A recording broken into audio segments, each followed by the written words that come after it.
Medical ঔষধ sepia. এই সিপিয়ার দুইটা পার্টে আলোচনা হবে, আজকে প্রথম পার্ট এবং আগামী দিন দ্বিতীয় পার্ট।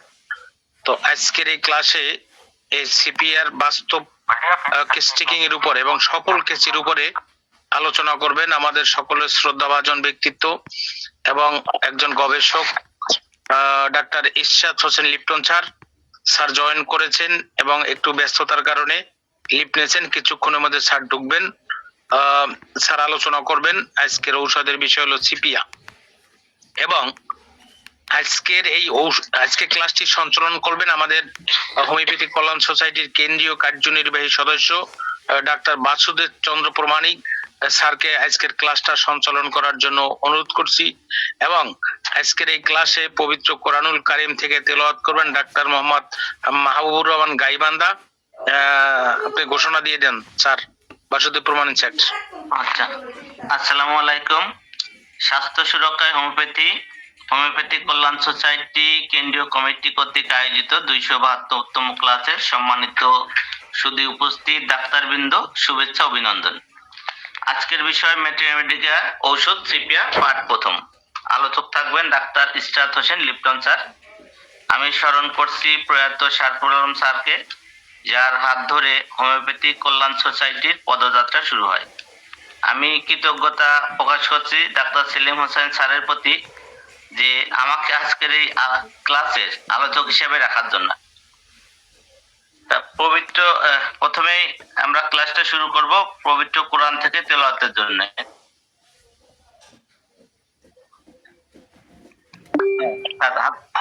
স্যার বলবেন? হ্যাঁ, আমি কথা বলবো। আমাদের আজকে ক্লাসে আমাদের হোমিওপ্যাথিক কল্যাণ সোসাইটির কেন্দ্রীয় কমিটির সম্মানিত শ্রদ্ধাভাজন সভাপতি সাহেব ডাক্তার জিমাওলা স্যার আছেন, মনে প্রেজেন্ট আছেন। স্যার আপনি আমার কথা শুনতে পাচ্ছেন স্যার? প্লিজ।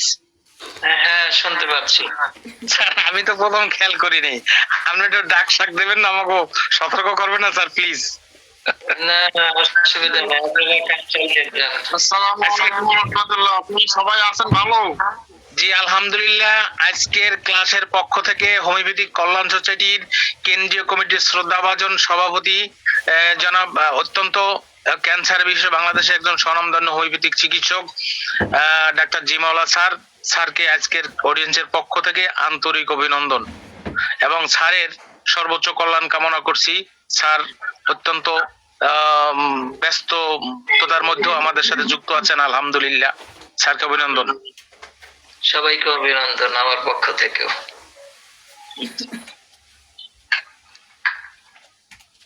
আমরা শুরু করব কোরআন তেলাওয়াত। কোরআন তেলাওয়াতের পরে বাসুদেব স্যার কোরআন তেলাওয়াতের পরে মাহবুব স্যার কোরআন তেলাওয়াত করবে, এরপরে স্যারের নাম ঘোষণা দেন। লিপ্টন স্যার আসার আগ পর্যন্ত স্যার আমাদেরকে কিছু আলোচনা দেখ আর কি। স্যারের আলোচনা আলোচনা করব না? জি জি জি জি জি জি জি জি জি। তাহলে আমরা শুরু করি। কোরআন তেলাওয়াতের মধ্য দিয়ে তো শুরু করব, তারপর আমরা কথা বলি। আমি পবিত্র কোরআন থেকে তেলাওয়াতের জন্য আহ্বান জানাচ্ছি মাহবুব স্যারকে। আসসালামু আলাইকুম ওয়া রাহমাতুল্লাহি ওয়া বারাকাতুহু। আউযু বিল্লাহি মিনাশ শাইতানির রাজীম। বিসমিল্লাহির রাহমানির রাহিম। وَإِذْ قَالَ رَبُّكَ لِلْمَلَائِكَةِ إِنِّي جَاعِلٌ فِي الْأَرْضِ خَلِيفَةً قَالُوا أَتَجْعَلُ فِيهَا مَن يُفْسِدُ فِيهَا وَيَسْفِكُ الدِّمَاءَ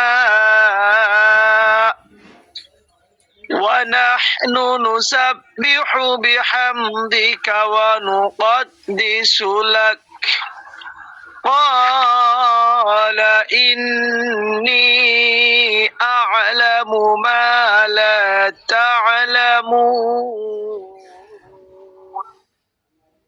صدق الله العظيم.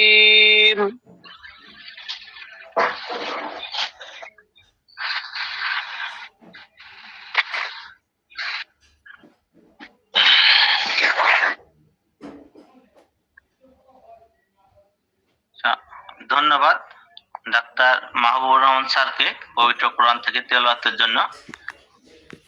আমাদের মধ্যে ইতিমধ্যে আমাদের সম্মানিত ডাক্তারবৃন্দ উপস্থিত হয়েছেন। আমাদের উপস্থিত আছেন হোমিওপ্যাথি কল্যাণ সোসাইটির কেন্দ্রীয় কমিটির সম্মানিত ডাক্তার গোলাম মোল্লা স্যার। আমি স্যারকে তার দিক নির্দেশমূলক কিছু জানানোর জন্য, কিছু কথা বলার জন্য আহ্বান জানাচ্ছি। আমি সবার শেষে বলবো নি, আলোচনা শুরু করেন। আমি তো একটু ব্যস্ততা ছিল, তো কেবলই জয়েন করেছি। আপনাদের আলোচ্য বিষয় আমার জানা নেই, তো আপনারা শুরু করেন। আমি সব শেষে যদি সম্ভব হয় কিছু আলোচনা করব। আমাদের আজকের আলোচনার বিষয় হলো সিপিয়া। প্রথম পার্ট নিয়ে আলোচনা করবেন ডাক্তার লিপ্তন হোসেন স্যার। হ্যাঁ, আলোচককে স্যার। হ্যাঁ, আলোচনা শুরু করেন, আমি শেষে কথা বলবো। জি স্যার, ধন্যবাদ স্যার। ধন্যবাদ। আমাদের সিপিয়া নিয়ে আলোচনা, আমাদের নির্ধারিত যে ডাক্তার আছেন doctor Ishrat Hossain Lipton sir, উনি অত্যন্ত ব্যস্ত আছেন। উনি একটু পরে জয়েন করলেন আমাদের সাথে। উনি জয়েন করছিলেন এবং আমাদের একটু বলছে আপনারা আলোচনা চালিয়ে যান, আমি একটু পরে আসতেছি। তো আমাদের যদি কেউ কোনো সুনামধন্য ডাক্তার, অনেকেই সিপিয়া নিয়ে আলোচনা করেন এবং অনেক ভালো জানেন সিপিআর সম্পর্কে। যদি কেউ আলোচনায় আসতে চান বা আমরা একটু আলোচনার মধ্যে থাকতে চাই, যা আসতে পারেন।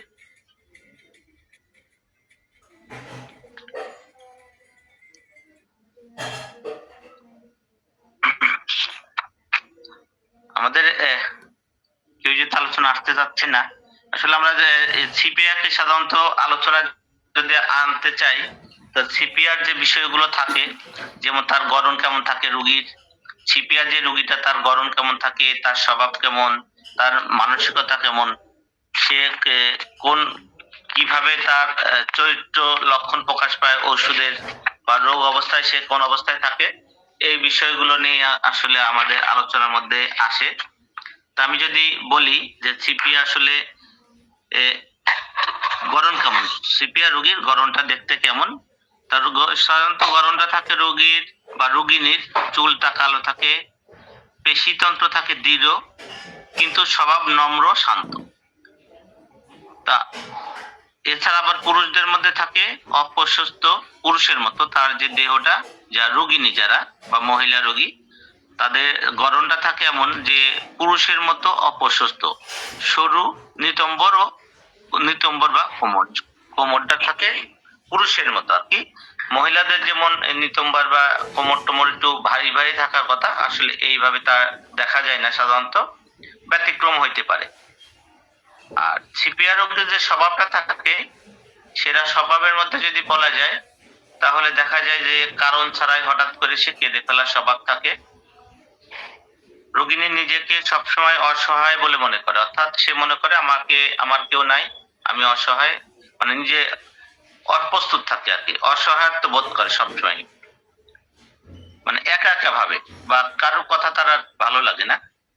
আবার এও দেখা যায় যে সে কি করে, চেম্বারে আসলে রোগী কি করে যে সে পায়ের উপর পাটা তুলে সে বসে, দুই উরু চেপে বসতে সে বাধ্য হয় বা সে বসে, কারণ তার দেখা যায় যে তার জরায়ুটা যে বের হয়ে যাবে এমনটা সে অনুভব করে, এবং এই জন্য সে এক পায়ের উপর পা তুলে চেপে বসে। এই আমার এর থাকে স্বভাব। আমার আসলে আলোচনায় তো পূর্ণতা আসবে না। আমাদের যে আলোচনা মূল আলোচক doctor Ishrat Hossain Lipton sir, উনি বিস্তারিত আলোচনা করবেন। আর উনি আসার আগ মুহূর্ত পর্যন্ত আমি মোটামুটি যতটুকু সম্ভব আমি একটু কথা বলি, বা এই ওষুধ নিয়ে যতটুকু আমার জানা আছে বা যতটুকু জানি সেইটুকু একটু আলোচনা চালাই যাই। স্যার আসলে স্যার আলোচনায় আসবেন, মূল আলোচনায়। এখন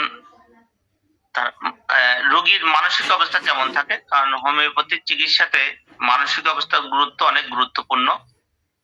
মানসিক অবস্থার উপর ভিত্তি করে যদি আমরা ওষুধটা প্রয়োগ করতে পারি, তাহলে আমাদের ওষুধগুলো সহজে খুব তাড়াতাড়ি কাজ করে রোগীর শরীরে, এবং রোগীর দ্রুত গতিতে সুস্থ হয়ে যায়। এই জন্য আমরা চেষ্টা করব মানসিক লক্ষণগুলো যেন স্পষ্ট হয়, বা মানসিক লক্ষণগুলো যদি আমরা বের করতে পারি রোগীর থেকে। তা এদের মানসিক অবস্থা কেমন থাকে আমরা একটু যদি চেষ্টা করি। আমি একটু চেষ্টা করতেছি বলার। তার মন থাকে উৎকণ্ঠা, সাথে ভয়। সবসময় সে অমঙ্গলের বিষয়ে চিন্তা করে, রোগিনী বা রোগী। এই ক্ষেত্রে আবার কি, প্রচন্ড বিষাদময়তা এবং কন্দন, অর্থাৎ সে ডাক্তারের কাছে কোনো কিছু বলতে গেলে বা কোথাও কিছু বলতে গেলে সে তার কন্দন পায়, মানে কান্না পেয়ে যায়। একা থাকতে ভয় পায়, মানুষের ভয় থাকে, বন্ধু বান্ধবদের সাথে দেখা করতে ভয়, অর্থাৎ সে চেষ্টা করে একা থাকতে এবং মানুষের সাথে মিশতেও ভয় পায়, বন্ধু বান্ধবদের সাথে মিশতেও ভয় পায়। রোগী উদাসীন, এমনকি পরিবার পরিজন সম্পর্কে উদাসীন, সবসময় সে উদাসীন ভাবে থাকে, একা একাই চিন্তা করে এবং উদাসীনতা তার মধ্যে গ্রাস করে। নিজের প্রাত্যিক কাজ সম্পর্কে উদাসীন, যাদেরকে একসময় খুব ভালোবাসতো তাদের সম্পর্কে উদাসীন, এবং কি যে যদি অফিসে চাকরি করে সহকর্মী থাকে তাদের প্রতি তার উদাসীনতা লক্ষ্য করা যায়। রোগী থাকে লোভী, কৃপণ, সে আত্মহত্যাও করতে চায়, এমন ভাব তার মধ্যে লক্ষ্য করা যায়। রোগী খিটখিটে মেজাজের, সান্ত্বনা পছন্দ করে না, কারণ তাতে তার কষ্ট বৃদ্ধি পায়। অর্থাৎ রোগীর যদি কোনো কিছু হয়, তাকে যদি কেউ সান্ত্বনা দিতে যায় তাহলে তার মেজাজটা আরো খিটখিটে হয়ে যায়। স্বভাবত এই সান্ত্বনায় রোগগুলো কমার কথা, বা সান্ত্বনা দিলে সবাই পছন্দ করে, বেশিরভাগ মানসিক। কিন্তু এই যে ছিপিয়া যে রোগীটা, তাকে যদি সান্ত্বনা দেওয়া যায় তাহলে সে তার রাগ বাড়ে এবং সে পছন্দ করে না কেউ তাকে সান্ত্বনা দেয় বা সান্ত্বনার জন্য তাকে সহানুভূতি দেখায়। এটা সিপিআর রোগী কখনোই পছন্দ করতে চায় না। তবে ক্ষেত্র বিশেষে এখানে কিছু ব্যতিক্রম ঘটনা ঘটতে পারে রোগীর অবস্থার উপর। আর রোগী যদি আসে চেম্বারে, ডাক্তারের কাছে আসে, তা রোগীটা মনে করে কি সে কান্না পায়, তার চোখ দিয়ে চোখে দেখা ছলছল করে পানিটা এবং সে কান্না পায়, আর না কেঁদে তার কষ্টের কথা সে বর্ণনা করতে পারে না। এটা তার একটা বিশেষ লক্ষণ দেখা যায় যে সিপিআর রোগী আসলেই সে একা থাকতে চায় বা পার উপর পা তুলে যেমন বসে, এবং রোগীর কাছে, ডাক্তারের কাছে তার রোগ বর্ণনা করার প্রথম অবস্থায় সে কেঁদে ফেলে এবং তার বর্ণনা কাঁদো কাঁদো অবস্থায় দিতে থাকে। এই গেল। রোগী অলস, খেলাধুলা কাজকর্ম তার আসলে পছন্দ হয় না, মানসিক ভাবে সে প্রস্তুত থাকে না, এমনকি চিন্তা করতেও তার কষ্ট হয়। এই জন্য সে একা একা থাকতেই পছন্দ করে। এইগুলো তার মানসিক অবস্থার মধ্যে প্রকাশ পায়, যা আমরা সাধারণত দেখি। এছাড়াও বিভিন্ন বইতে বিভিন্ন ভাবে এই সিপিআর বর্ণনা দেওয়া আছে।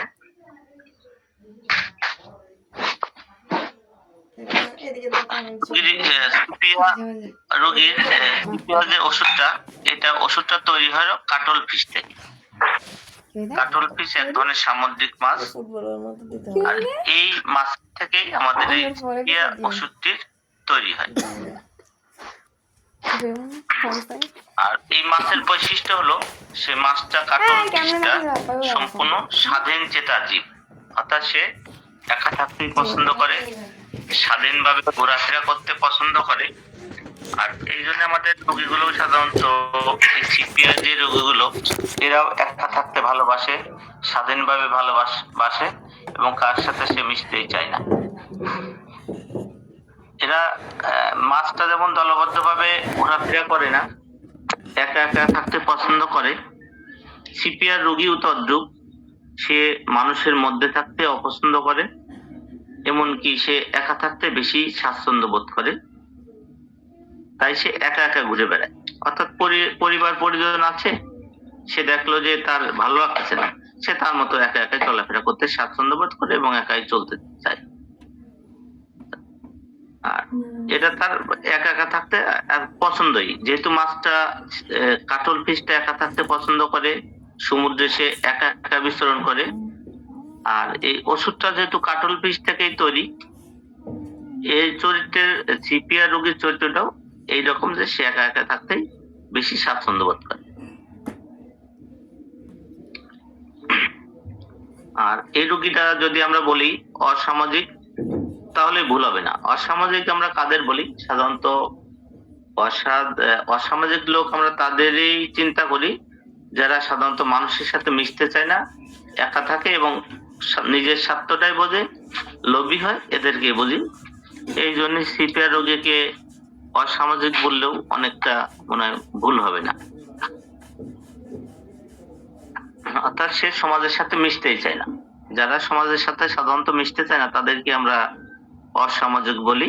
কাটল পিস যেমন একা একা ঘুরে বেড়ায় অন্য মাছের সাথে, বা তার যে দল থাকে, জীব তো দলবদ্ধভাবে বসবাস করে প্রত্যেকটি জীবই, কিন্তু কাটল পিসটা সে দলবদ্ধভাবে বসবাস না করে একা একা চলতে স্বাচ্ছন্দ্য বোধ করে। এই জন্যই এটাকে অসামাজিকের সাথে তুলনা করা হয়। আচ্ছা, আর একটা কথা হলো যে লোক সমাগমে তার মানসিক অস্বস্তি বাড়ে এবং দৈহিক কষ্টও বাড়ে। সে যে একা একা থাকে অসামাজিক, এটা তার নিজস্ব কোনো আসলে দোষের মধ্যে আমরা আনতে পারি না, কারণ লোকের মধ্যে গেলেই তার অস্বস্তি বাড়ে, তার দৈহিক কষ্ট বাড়তে থাকে। এই জন্যই সে সাইড করে চলে, অর্থাৎ একা একা থাকার যে প্রবণতা, এটা এইখান থেকে তার মধ্যে চলে আসে। যে সে তাকে যদি রোগীকে যদি প্রশ্ন করা হয় আপনি একা কেন থাকেন, হয়তো বা রোগী কখনো উত্তর দিতে পারে যে মানুষের মধ্যে আমার ভালো লাগে না, আমার কষ্ট বাড়ে, আমি এই জন্য একা একা থাকি, এমনও হয়তো বা হইতে পারে। আর এখানে প্রত্যেকটি মা বা প্রত্যেকটি রোগিনী বা প্রত্যেকটি মেয়েই চায় তার সন্তান মা ডাক শুনতে, কিন্তু এই ক্ষেত্রে সিপিআর রোগী মাতৃত্ব তার কাছে যেন বোঝা, অর্থাৎ মা হওয়া বা মাতৃত্ব তার কাছে ভালোই লাগে না। এতে দেখা যায় যে রোগিনী, দেখা যায় যে যদি চেম্বারে আসে বা যেসব রোগী এই সিপিআর রোগী বা রোগিনী, তাদের চেহারা দেখলে টের পাওয়া যায় তারা একদম হালকা চিপচিপে লম্বা গড়নের হয়। মানে মাদের যেমন একটু পিছন সাইডটা মোটা থাকে এবং ভারী থাকে, সামনের সাইডটা, সিপিআর রোগীদের এইগুলো দেখা যায় না। সে তার চিপচিপে গড়ন, মানে পুরুষালী ভাব আমরা সবসময় বলি, প্রত্যেকটি ডাক্তারই আপনারা জানেন যে পুরুষালী ভাবটা থাকে, এটা সিপিআর মধ্যে দেখা যায়। অর্থাৎ সে সন্তান, পরিবার, পরিজন সব ক্ষেত্রে উদাসীন ভাব দেখা যায় এবং এই বিষয়ে তার কোনো আগ্রহ নেই। আর কাটল ফিশ যে জলে যখন ভেসে থাকে তখন তার পাখনা নাড়ে, পাখনা স্থির রাখা তার পক্ষে অসম্ভব।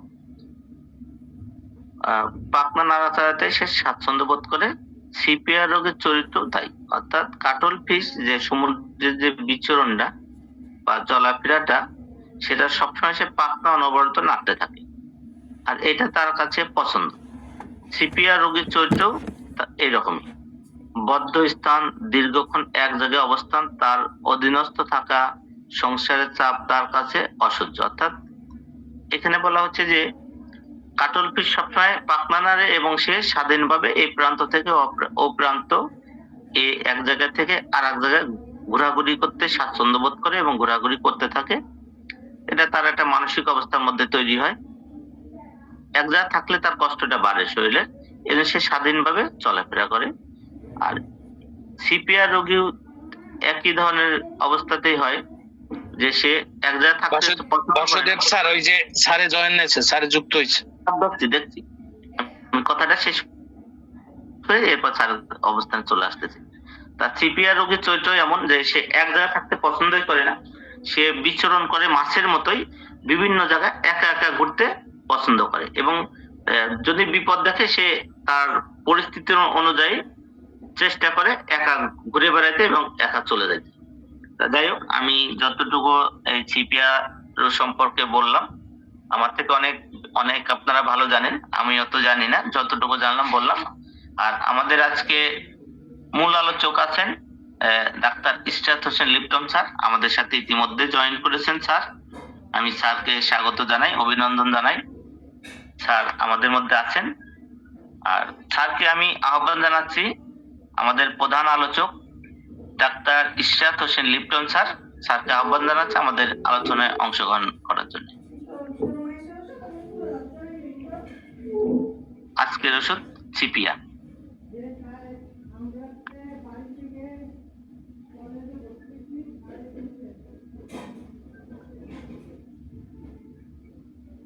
আমাদের অত্যন্ত সুনামধন্য এবং অত্যন্ত অভিজ্ঞ একজন doctor, doctor Ishrat Hossain Lipton sir, দক্ষিণবঙ্গের একজন অত্যন্ত নামকরা ডাক্তার এবং সারা বাংলাদেশের একজন নামকরা ডাক্তার। স্যারকে আসসালামু আলাইকুম।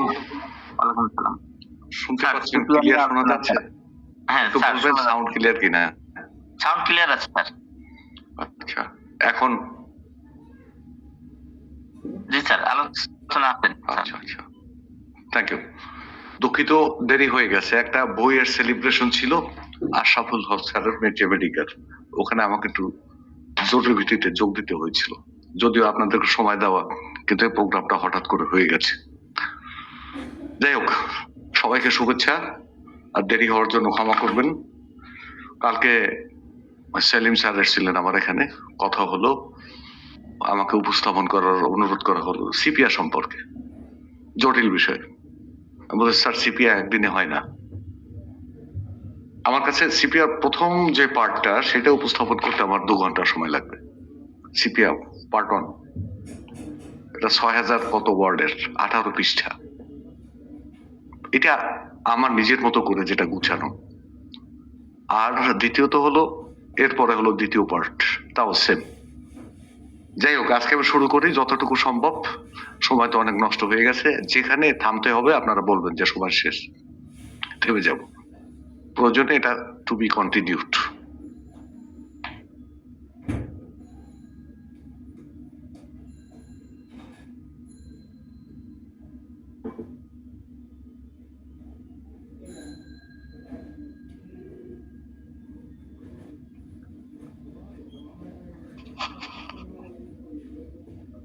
স্যার,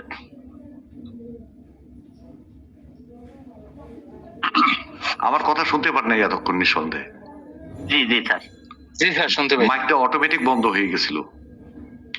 আচ্ছা, জি স্যার। ক্যাটলফিশ নামক সামুদ্রিক মাছের শরীর থেকে নিঃসরিত তাজা কালির মতো এক ধরনের জৈবিক রস থেকে সিপিআর ওষুধটি তৈরি করা হয়।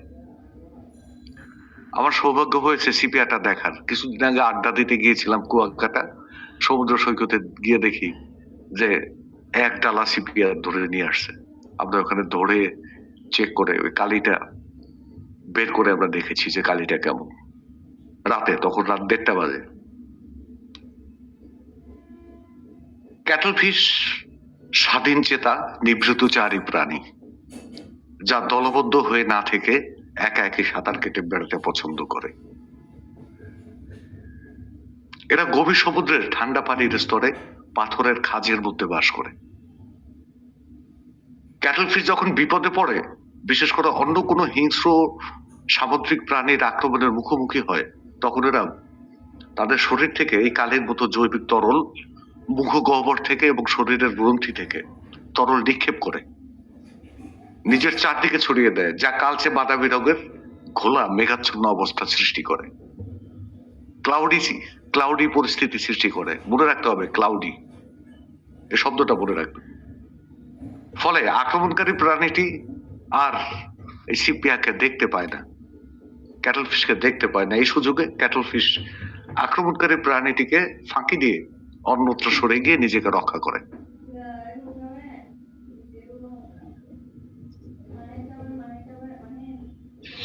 আবার এরা নিজেরা যখন অন্য কোনো সামুদ্রিক প্রাণীকে শিকার হিসেবে ধরতে চায়, তখন শিকারের চোখে মুখে ও চারপাশে এই তরল জৈবিক কালি নিক্ষেপ করে ঘোলাটে অবস্থা তৈরি করে, যাতে শিকার পালাতে না পারে।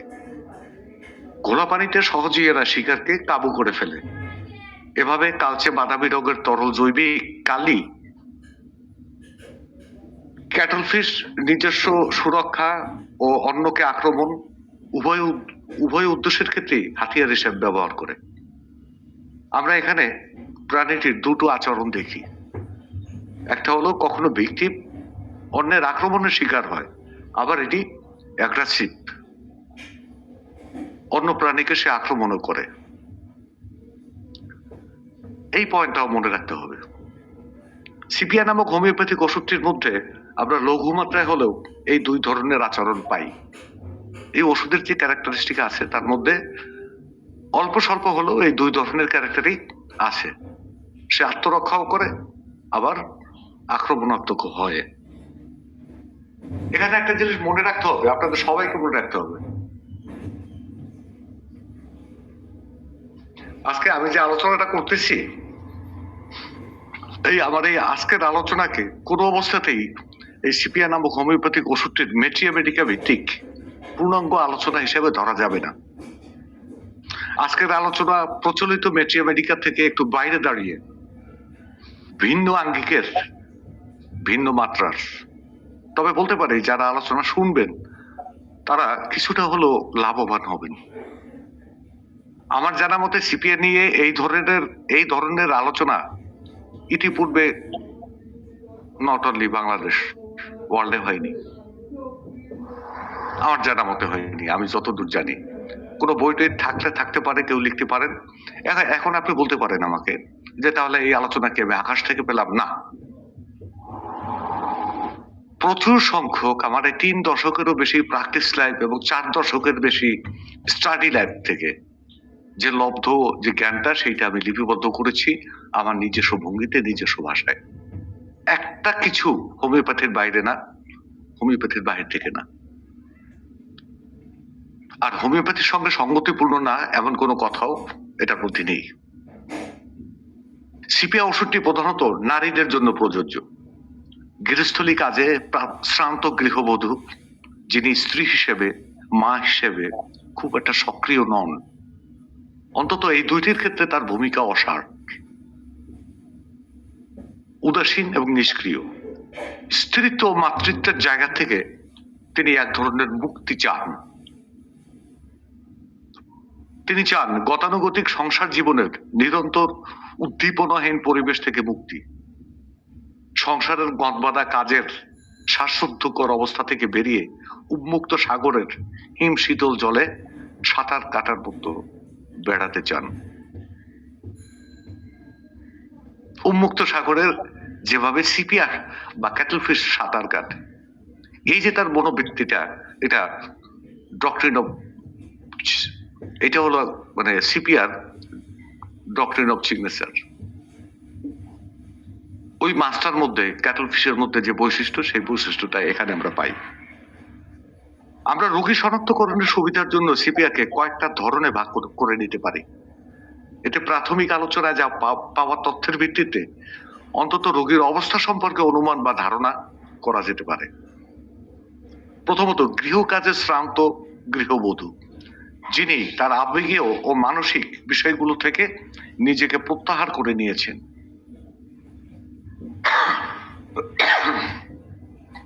আমরা ইথুজা আবেগীয় বিষয় থেকে নিজেকে, বিশেষ করে ভালোবাসা সংক্রান্ত আবেগীয় বিষয় থেকে নিজেকে প্রত্যাহার করে নেয়, ইথুজার মধ্যে আমরা এটা দেখি। এক্ষেত্রে সিপিআর সাথে ইথুজার তুলনা হতে পারে। দ্বিতীয়ত, কর্মজীবী নারী যিনি তার কর্মক্ষেত্রে বা বাইরের কাজে সন্তুষ্ট। আমরা এই লক্ষণগুলো ইগনেশিয়া এবং নেট্রামিউটিকামের মধ্যেও পাই। এবং তৃতীয়ত, অসন্তুষ্ট এবং অতিমাত্রায় অভিযোগকারী নারী। ডিসস্যাটিসফ্যাকশন কাজ করে সবসময় টিউবারকুলিনামের মতো, এবং সে ঘন ঘন অভিযোগ করতে থাকে, এইটা সেইটা, এইটা নাই সেইটা নাই, এটা লাগবে, অমুক করবে সমুক করবে, এটা হয় নাই, এরকম। আবার অন্য বিচারে প্রবল তেজস্বী কাজে, অর্থাৎ অত্যাধিক শারীরিক পরিশ্রমে ভালো থাকেন, লম্বা চিকন পেটানো শরীর, তারের মতো পাকানো, সুন্দর মুখমণ্ডল, হাতের আঙ্গুলগুলো বেশ লম্বা এমন নারী যিনি কঠিন ও বিদ্রুপাত্মক মনোভাব ধারণ করেন। এই কঠিন এবং বিদ্রুপাত্মক মনোভাব, এটা অন্য দুটো ওষুধের মধ্যে আছে, ইগনেশিয়া এবং ল্যাকেসিস। যিনি কর্কশ, রূঢ় বা নিষ্ঠুর আচরণ করেন। নিষ্ঠুর আচরণ আমরা ট্যারেন্টুলার মধ্যে পেয়ে থাকি, মারাত্মক নিষ্ঠুরতা। ঘরের বাইরে কর্মক্ষেত্রে যিনি বহুলাংশে ভালো কর্মী থাকেন।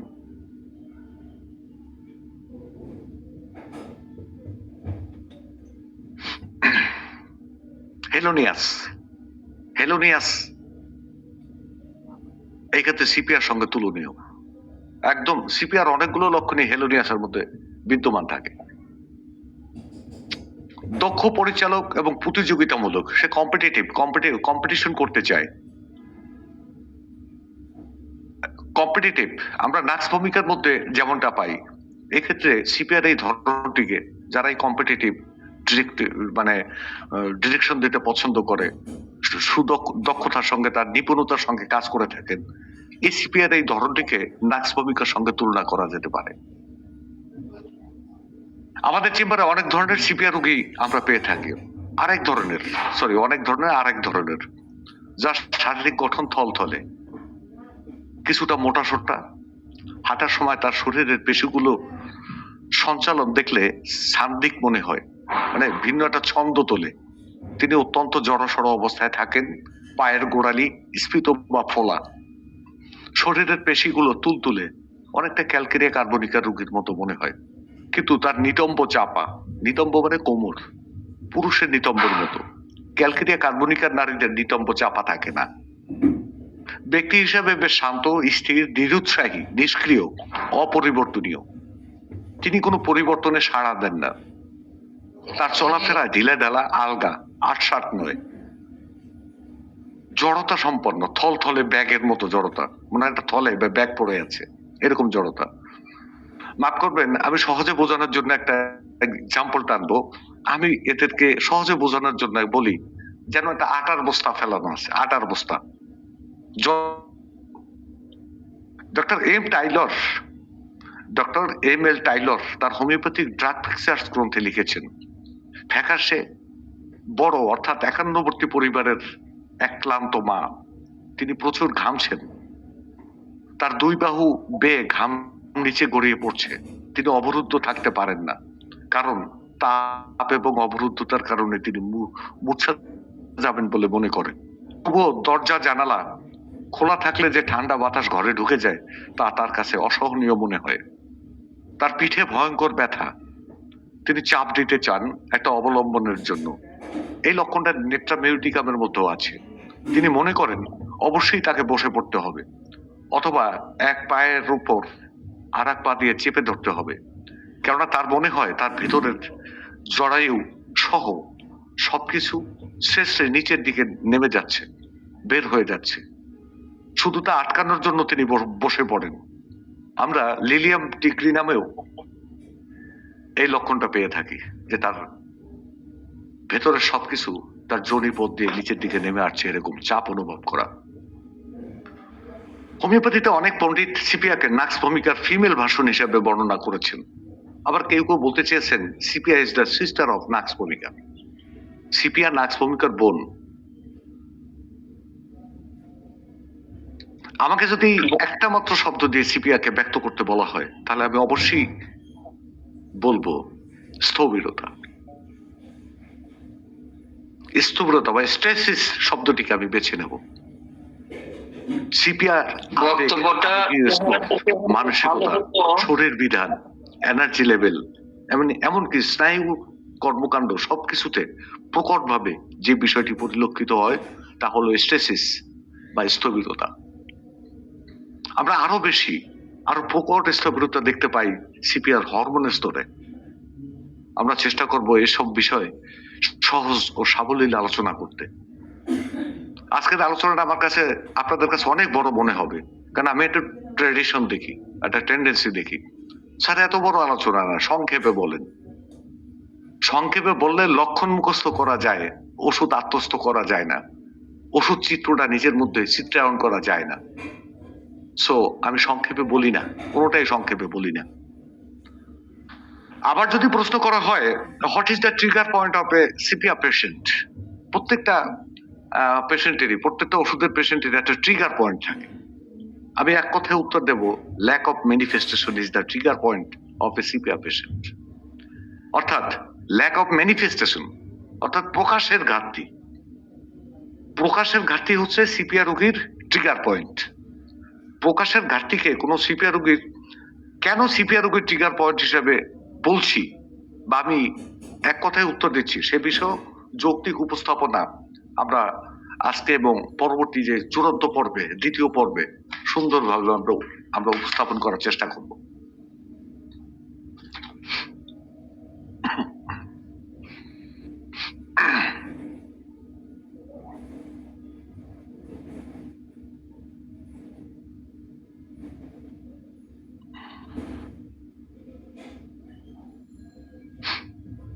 আমরা আগে বলেছি সিপিআর তৈরি করা হয় ক্যাটলফিশ নামক মাছের শরীরের এক ধরনের জৈবিক কালি থেকে।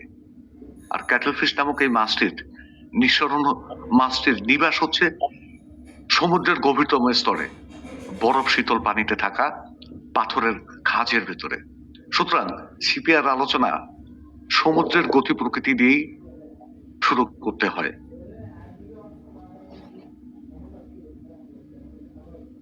সমুদ্রের পানির জোয়ার ও ভাটা নির্ভর করে একটা বিশেষ বিষয়ের উপর, সেটা হলো পৃথিবীর উপর চন্দ্র ও সূর্যের আকর্ষণের প্রভাব।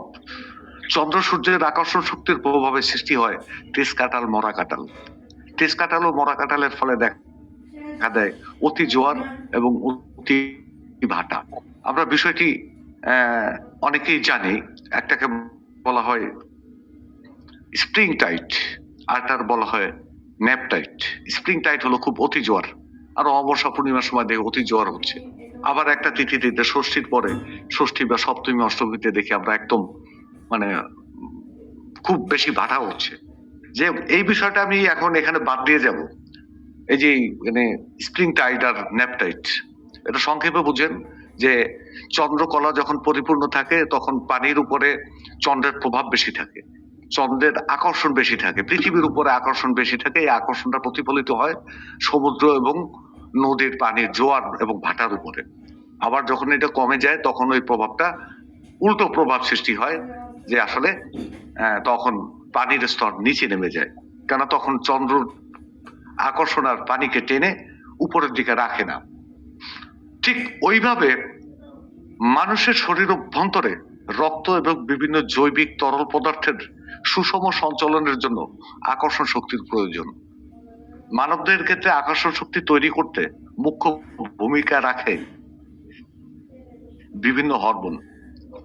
আমরা বলতে পারি হরমোন মানবদেহের চন্দ্র সূর্যের কাজ করে, আকর্ষণ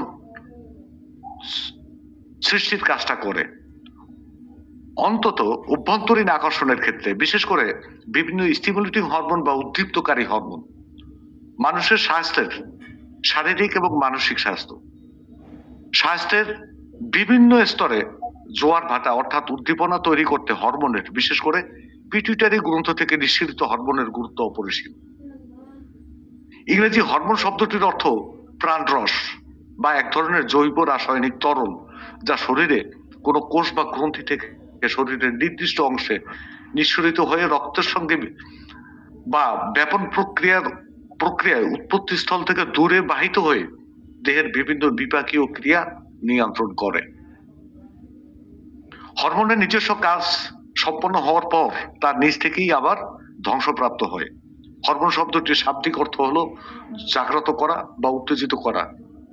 পিটুইটারি গ্রন্থি বা পিটুইটারি গ্ল্যান্ড হলো এক ধরনের অন্তঃক্ষরা গ্রন্থি, যেটাকে এন্ডোক্রাইন গ্ল্যান্ড বলা হয়, যা থেকে বিভিন্ন হরমোন নিঃসরিত হয়। মানবদেহের এই গ্রন্থিটির ওজন মাত্র 0.5 গ্রাম। এটি মস্তিষ্কের নিম্ন অংশে হাইপোথ্যালামাসের নিম্ন অংশ থেকে গঠিত। পিটুইটারি গ্রন্থির 3টা অংশ থাকে: এন্টোরিয়ার লোব বা সম্মুখাংশ, দ্বিতীয়ত ইন্টারমিডিয়েট লোব বা মধ্য অংশ, তৃতীয়ত পোস্টেরিয়ার লোব বা পশ্চাৎ অংশ, পেছনের অংশ। পিটুইটারি গ্রন্থের সম্মুখ অংশ থেকে 6 ধরনের হরমোন সিক্রেশন হয়। একটা হলো গ্রোথ হরমোন বা শরীর বর্ধক হরমোন, থাইরোট্রপিক স্টিমুলেটিং হরমোন,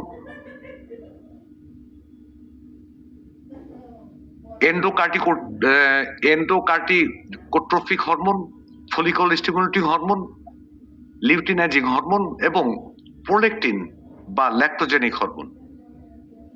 এই প্রত্যেকটা হরমোনের ক্যামেরা অন হয়ে যায়, মাইক বন্ধ হয়ে যায়, বিষয়টাকে আমি বুঝি না।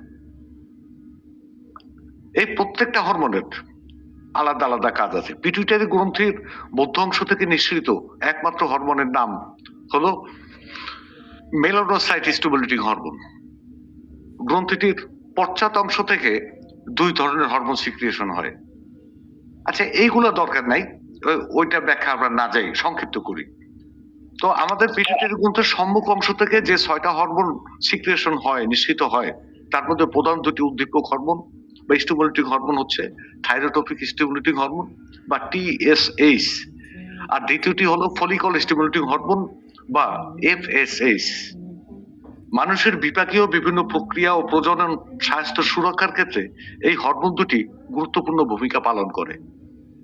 থাইরোট্রপিক স্টিমুলেটিং হরমোনের অন্যতম কাজ হলো শরীরের বিপাকীয় হার বা বেসাল মেটাবলিক রেট বাড়ানো। থাইরয়েড হরমোনের আরেকটি মুখ্য কাজ হচ্ছে স্নায়ু সমূহকে পরিপক্ক করা।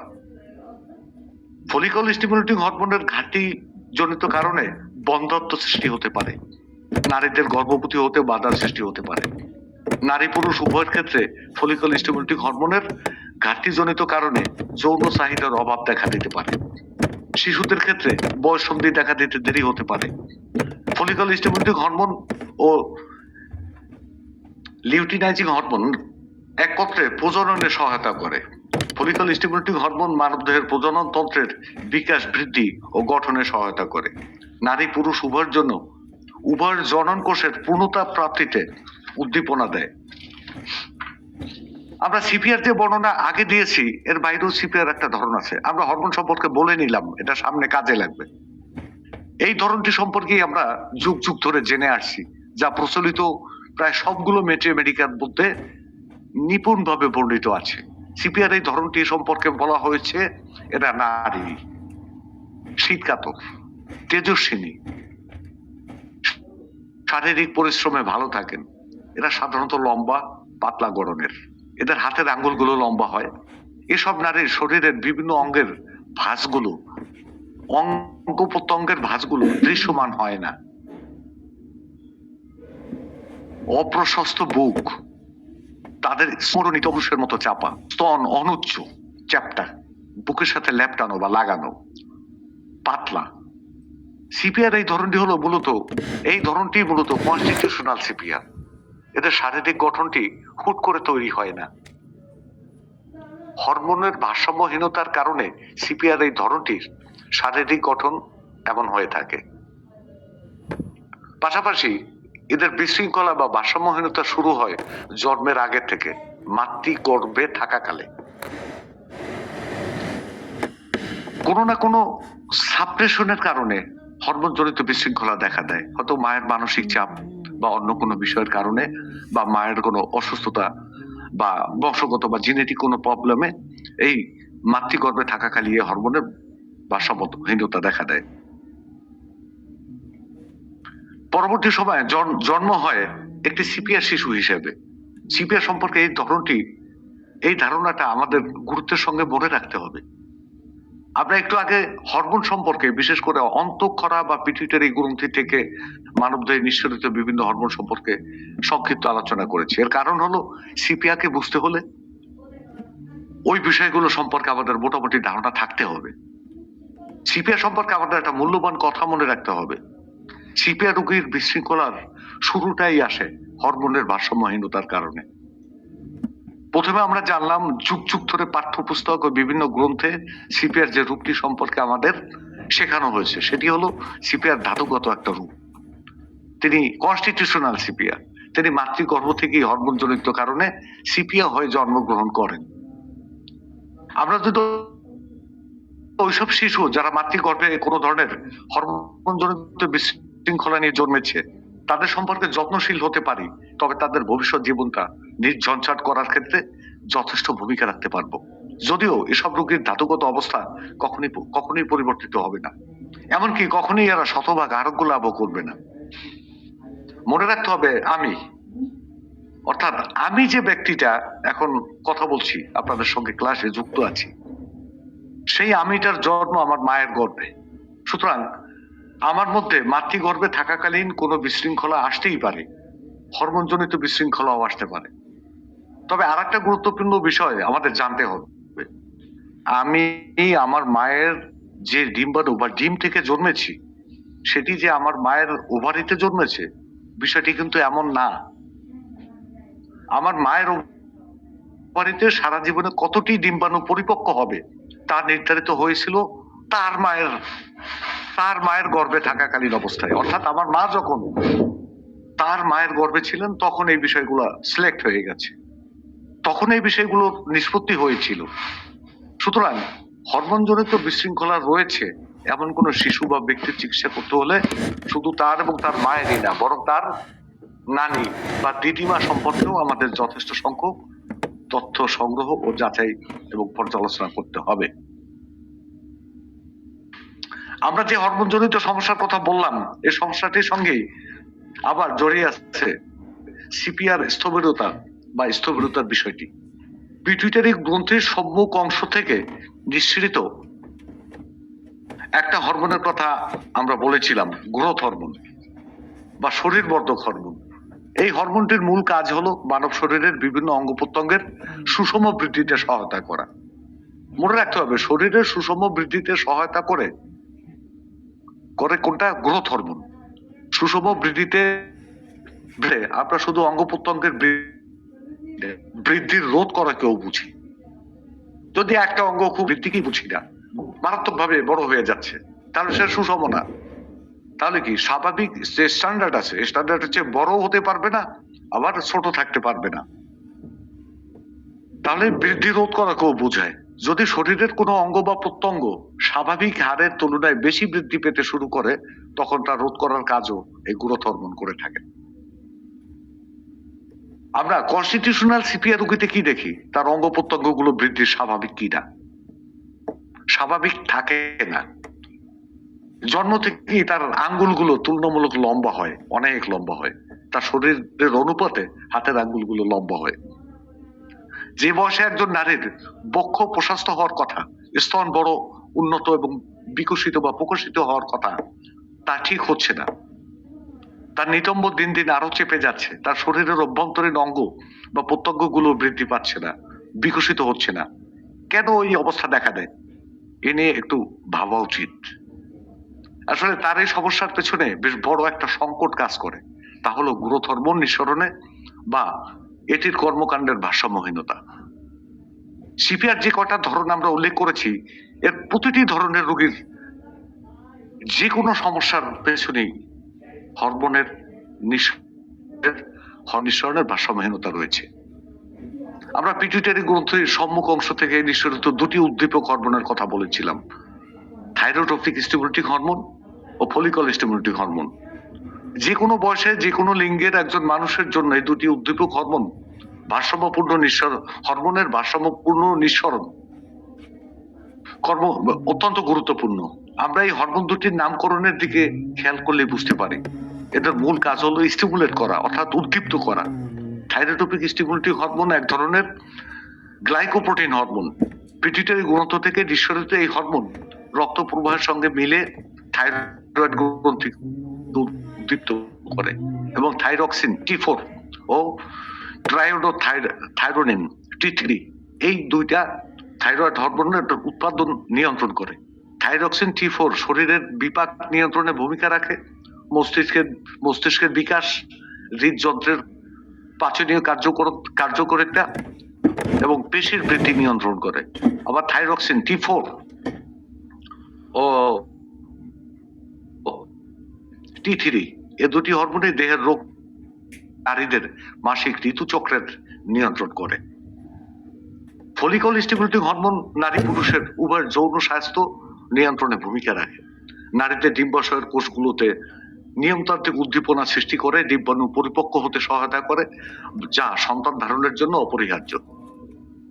আরো একটা হরমোনের কথা বলে রাখি, লিউটিনাইজিং হরমোন। এই হরমোনটিও পিটুইটারি গ্রন্থি থেকে নিঃসরিত নারী পুরুষের যৌন স্বাস্থ্য এবং নারীদের গর্ভসঞ্চারের সঙ্গে হরমোনটির ওতপ্রোত ভূমিকা আছে।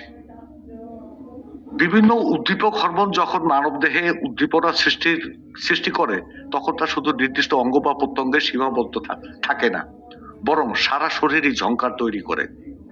অন্য ভাবনায় মানুষের শরীরে দুই ধরনের চার্জ, চৌম্বকীয় শক্তি বিদ্যমান থাকে। আমরা এই দুই শক্তিকে পরস্পর দুটো উল্টো শক্তিও বলতে পারি, আবার তুলনা করতে পারি চুম্বকের দুটি মেরুর সঙ্গেও এবং পৃথিবীর দুটো মেরু, উত্তর মেরু দক্ষিণ মেরুর সঙ্গেও, যা পরস্পরকে আকর্ষণ এবং বিকর্ষণ করে। সমমেরুতে বিকর্ষণ এবং বিপরীত মেরুতে এক। তাহলে কি যে একটা মানুষের মধ্যে দুটো শক্তি কাজ করবে একই সময়। এই বিপরীত দুটো শক্তি একে অপরকে আকর্ষণ, রক্ত এবং জলীয় ফ্লুইড জাতীয় যত কিছু আছে এটা সঞ্চালনটা সুষমভাবে বিদ্যমান থাকবে। এইগুলার পেছনে এই উদ্দীপক হরমোন গুলা কাজ করে। যখন এই হরমোনের ঘাটতি দেখা দেয় তখন এই রক্তের সঞ্চালন থেকে শুরু করে সমস্ত ফ্লুইডের সঞ্চালন স্থবির হয়ে যায়। হরমোন নিঃসরণজনিত ভারসাম্যহীনতা থেকে আসে উদ্দীপনা বা উদ্দীপ্ত হওয়ার ঘাটতি। আর এই উদ্দীপ্তহীনতাই পরস্পর দুটি মেরু শক্তির প্রাকৃতিক আচরণের অন্তরায় হয়ে দাঁড়ায়। দুটি বিপরীত শক্তি মিলেমিশে হয়তো এক ফলে উদ্দীপ্ত হওয়ার প্রবণতা আরো অনেক হ্রাস পায়। দেখা দেয় এক ধরনের স্থবিরতা। আমরা সিপিআর যে স্থবির অবস্থার কথা বলেছি সেটা হলো এখানে।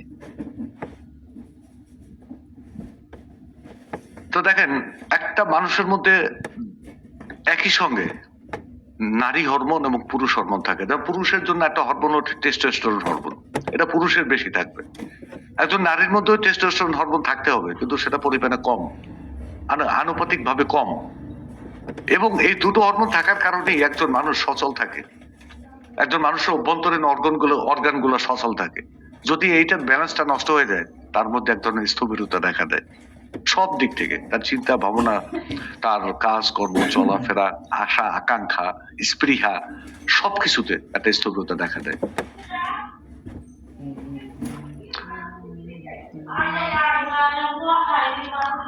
সিপিআর রোগীর মধ্যে যৌনতার ইচ্ছা বা স্পৃহাই কখনো জাগ্রত হয় না, কারণ হরমোনের ভারসাম্যহীনতার জন্য তার মধ্যে কোনো চাহিদা তৈরি হয় না, বরং এক ধরনের সমতা তৈরি থাকে। যে আকাঙ্ক্ষাটা তৈরি হবে, আকাঙ্ক্ষা তৈরি না হইয়া এক ধরনের সমতা তৈরি হয়। তিনি ততক্ষণ পর্যন্ত বুঝতে পারেন না যে যৌনতার প্রতি তার বিতৃষ্ণা রয়েছে বা কোনো আকর্ষণ তিনি অনুভব করেন না, যতক্ষণ পর্যন্ত না তার সঙ্গী তাকে যৌনতা আহ্বান করেন। তার সঙ্গী যখন আহ্বান করেন তিনি তখন উপলব্ধি করেন যে যৌনতার প্রতি এই যে অনীহা, এটা আমাদের বিশেষ একটা ধারণা দেয়, যৌনতার ক্ষেত্রে স্থবিরতার ধারণা। আমরা এখানেই বলে রাখি যে অনেকেই বলে থাকেন সিপিআর সঙ্গমে অনীহা, সঙ্গমে বৃদ্ধি ইত্যাদি বিষয়ে, অ্যাভারশন টু সেক্স, আচ্ছা, বা অ্যাগ্রাভেশন টু সেক্স, আচ্ছা, এই কথাগুলো আছে, কিন্তু এই বিষয়ে দ্বিমত পোষণ করার কোনো সুযোগ নেই। তবে সিপিআর ক্ষেত্রে আসলে বিষয়টি যা ঘটে সেটা হলো, আমি মনে করি সেটি নিয়ে কথা বলা উচিত, এবং আমার ব্যক্তিগত মতামত হলো, আমি মনে করি সিপিআরও যৌনতায় আগ্রহ থাকে, তবে তার বিভিন্ন স্তরে স্থবির অবস্থা সৃষ্টি হয়ে থাকার কারণে সিপিআর এই আগ্রহটি জাগ্রত হতে পারে না। তিনি তার আগ্রহটিকে প্রকাশ করতে পারেন না, প্রকাশের ঘাটতি থাকে। সঙ্গম যদি বেশ কসরতপূর্ণ হয় বা এমন হয় যে বেশ বল প্রয়োগ করা হচ্ছে, তবে সেই ক্ষেত্রে সিপিআর সঙ্গম ভীষণভাবে উপভোগ করে থাকেন। ব্যাপারটি হচ্ছে সঙ্গমকালে কসরত বা বল প্রয়োগের ফলে সিপিআর স্থবিরতা, ওই যে স্থবিরতা বা স্টেসিস কন্ডিশনটা কেটে গিয়ে তাৎক্ষণিক হলেও কিছুটা উদ্দীপনার সৃষ্টি করে, তিনি স্টিমুলেট হন এবং সঙ্গমটাও উপভোগ করেন। নারী ও পুরুষের শরীরের ভিন্ন ভিন্ন কিছু হরমোনের আধিক্য থাকে, যেটা বলছিলাম যে যেমন টেস্টোস্টেরন হরমোন একটা প্রধান পুরুষ হরমোন। পুরুষের প্রজনন স্বাস্থ্যের জন্য এই হরমোনটি খুবই গুরুত্বপূর্ণ। পুরুষের শরীরে টেস্টোস্টেরন হরমোন বিপাকের হার নারীদের তুলনায় 20 গুণ বেশি। নারী দেহে যদি টেস্টোস্টেরনের হরমোন বেড়ে যায় তাহলে তার নারীত্বের বিলোপ ঘটতে পারে এবং বিলোপ ঘটতে শুরু করবে, দাড়ি গোপ গজাবে। একই সঙ্গে নারীদের ইস্ট্রোজেন হরমোন বেশি থাকার কথা, পাশাপাশি পুরুষ দেহে যদি এন্ড্রোজেন হরমোন বেশি থাকবে। যদি নারীদের এন্ড্রোজেন হরমোন বেড়ে যায় তাহলে তিনি পলিসিস্টিক ওভারি সিনড্রোম সহ, অর্থাৎ পিসিওএস সিনড্রোম সহ বিভিন্ন জটিলতায় ভুগবেন। আর পুরুষের যদি ইস্ট্রোজেন হরমোনটা বেড়ে যায় তখন কি হবে? তখন গেলে তিনি গাইনোকোমাস্টে, অর্থাৎ তার স্তন বড় হয়ে যাবে এবং নানা ধরনের জটিলতার শিকার হতে পারে। সিপিআর রোগীতে আমরা বিশেষ কিছু অবস্থা পাই যাকে বলা হয় মেল ইন ফিমেল, আবার ফিমেল ইন মেন, অর্থাৎ পুরুষ হয়ে জন্মগ্রহণ করছে কিন্তু একটা পর্যায়ে দেখা যায় তার মধ্যে নারীদের অনেকগুলা জিনিস ডেভেলপ করতেছে, আবার নারী হয়ে জন্মগ্রহণ করার পরে তার মধ্যে কিছুটা পুরুষালী ভাব ডেভেলপ করতেছে।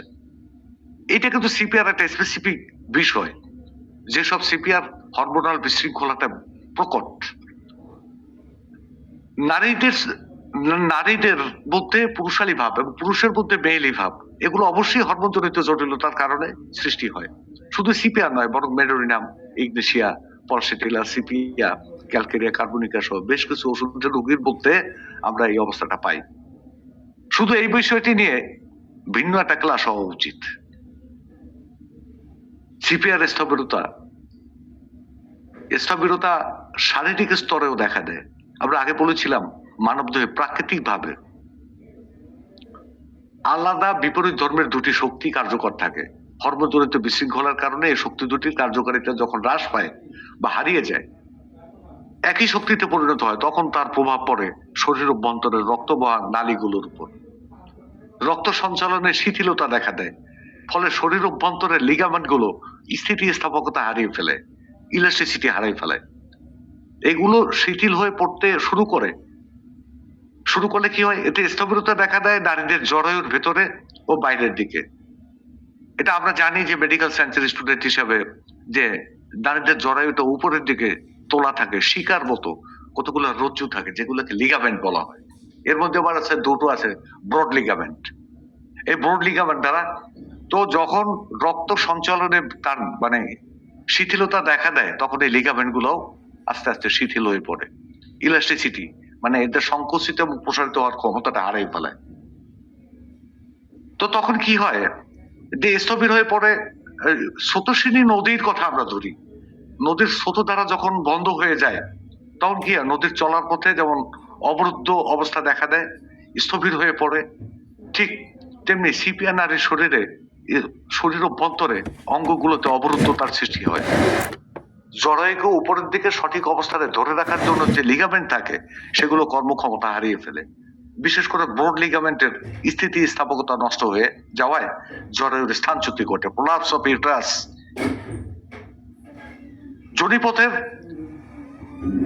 যোনিপথ দিয়ে জরায়ুর নিচের দিকে ঠেলে শেষে বেরিয়ে আসতে চায় এবং বেরিয়ে আসে।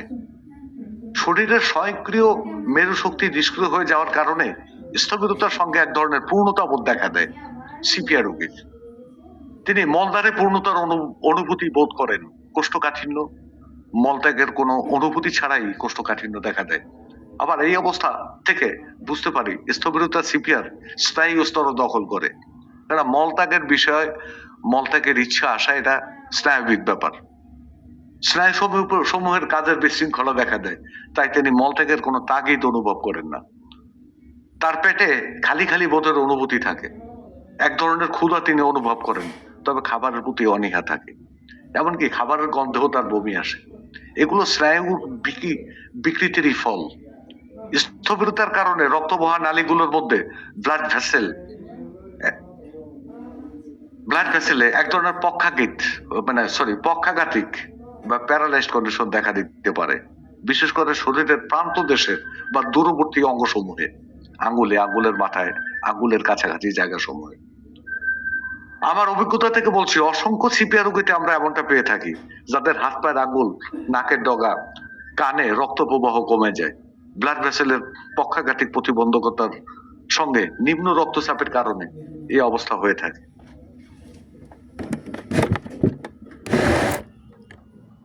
আমরা যে অবস্থার কথা বললাম, এটাকে রায়নাউটস ডিজিজ বলা হয়। এই রোগের জটিল অবস্থায় শরীরের প্রান্ত দেশে, বিশেষ করে হাত পায়ের আঙ্গুলে গ্যাংরিং এর মতো সমস্যা দেখা দিতে পারে। আমি একজন নারীর রায়নাউটস রোগের সফল চিকিৎসা করেছিলাম। তার জন্য শিকেলিকর ও সিপিআর প্রয়োজন হয়েছিল। আরেকটা ধারণা আমরা মনে রাখবো, বেশিরভাগ সিপিআর রোগী নিম্ন রক্তচাপে ভোগেন। প্রথাগতভাবে যখন সিপিআর ওষুধটির প্রসঙ্গ আসে, তখন প্রায় সব চিকিৎসকই একটি কথা বলেন, উদাসীন সিপিআর, ইনডিফারেন্স সিপিআর। শুধু সিপিআই না, হোমিওপ্যাথিতে আরো বেশ কয়েকটি ওষুধ আমরা পাই যাদের মধ্যে উদাসীনতা, স্থবিরতার বিশেষ ভূমিকা আছে।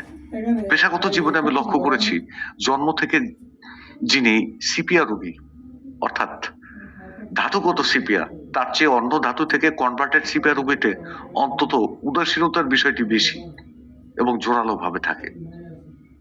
একটা গুরুত্বপূর্ণ বিষয় কিন্তু আমাদের সামনে চলে এসছে। বিষয়টি হলো কনভার্টেড সিপিয়া কে? অন্য ধাতু থেকে কনভার্টেড, নেট্টামিউট থেকে কনভার্টেড হয়ে সিপিয়া চলে আসছে। এটি কে? কিভাবে কনভার্টেড হন? এ দুটি প্রশ্নের উত্তর পেতে হলে আমাদের নিবিড়ভাবে বুঝতে হবে একজন সিপিয়া হয়ে ওঠার সুদীর্ঘ পথ পরিক্রমা। আমি মনে করি কোন একজন মানুষের সিপিয়া হয়ে ওঠার পেছনে অবশ্যই একটা স্বপ্ন ভঙ্গের ইতিহাস থাকে। স্বপ্ন ভঙ্গের ইতিহাস, দীর্ঘদিনের লালিত স্বপ্ন ভঙ্গের মধ্য দিয়ে শুরু হয় কোন একজনের সিপিআই পরিণত হওয়া, আমরা যাকে কনভার্টেড সিপিয়া বলি। আমরা ইগনিশিয়ার ক্লাসে বলেছিলাম, ইগনিশিয়ার ক্লাস যখন করছি তখন বলেছি, ইগনিশিয়ার অন্যতম একটা থিম হচ্ছে প্রত্যাশা এবং প্রাপ্তির মধ্যে আকাশ পাতাল ব্যবধান। নেট্টামিউ সম্পর্কে আমি লেকচারে একসময় বলেছিলাম, একটি থিমের কথা বলেছিলাম, প্রত্যাখ্যাত হওয়া বা প্রত্যাখ্যাত হওয়ার আশঙ্কা। আবার নেটাপ কার্বনিকামের ক্লাসে আমি বোধহয় বলেছিলাম একটা থিমের কথা, যে সর্বোচ্চ স্বার্থপরতাহীনতা নেটাপ কার্বনিকামে। আসলে এ ধরনের থিম হলো ওষুধটার মূল স্টিয়ারিং থিম।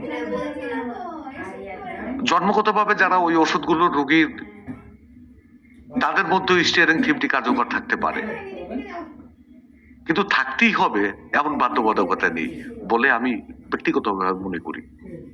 কিন্তু যিনি অন্য কোনো ওষুধের ধাতুগত অবস্থা থেকে কনভার্টেড হয়ে উল্লেখিত ওষুধের বৈশিষ্ট্য ধারণ করেন, তার ক্ষেত্রে স্টিয়ারিং থিম প্রধান বিবেচ্য বিষয়।